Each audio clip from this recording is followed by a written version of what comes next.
কিছু কিছু মামলাগুলি ইনভেস্টিগেশন হয় নাই। ইনভেস্টিগেশন হওয়ার পরে যে দোষী হবে তার আইনের আওতায় নেওয়া হবে। কথা শেষ করতে দেন ভাই, মাঝখানে কথাগুলি তো কথা বলা যায় না।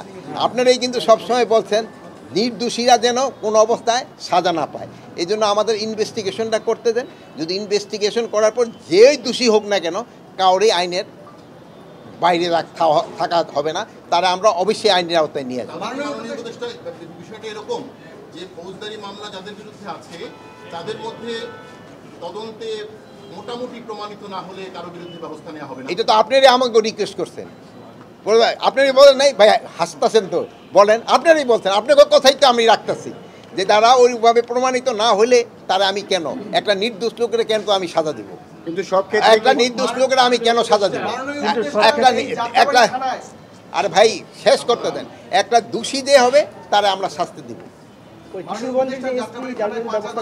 এখন এদের ক্ষেত্রে একটা কিশোরগঞ্জে এদের ক্ষেত্রে ধরেন একটা উপদেষ্টাদের একটা 3 জনের একটা কমিটি হয়েছে, ওনাদের একটা রিকমেন্ডেশন দিছে, ওই রিকমেন্ডেশনটা পাওয়ার পরে ওনাদের যদি দোষী হয় ওনাদের ব্যবস্থা নেওয়া হবে, যদি দোষী না হয় ওনাদের আবার যার যার জায়গায় ফেরত আসবে।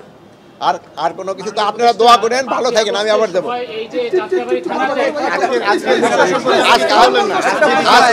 আজকে এই থানাটা এখানে হলো আজকের আরে আমি আজকের পরিদর্শন হলো এদের সাথে 1 নাম্বার হলো ছিল ঈদের শুভেচ্ছা বিনিময় করা, 2 নাম্বার তাদের থাকা এবং খাওয়ার ব্যবস্থা দেখা। আপনার আমি খাওয়ার এখানে একটুখানি আমার কাছে মনে হলো যে এরা বলল যে দুপুরের যে মেনু রাত্রে একই মেনু বা 2 ধরনের রেট, এই জন্য আমি তাদের বলছি একটা ইনভেস্টিগেশন করলে একই রেট হয়।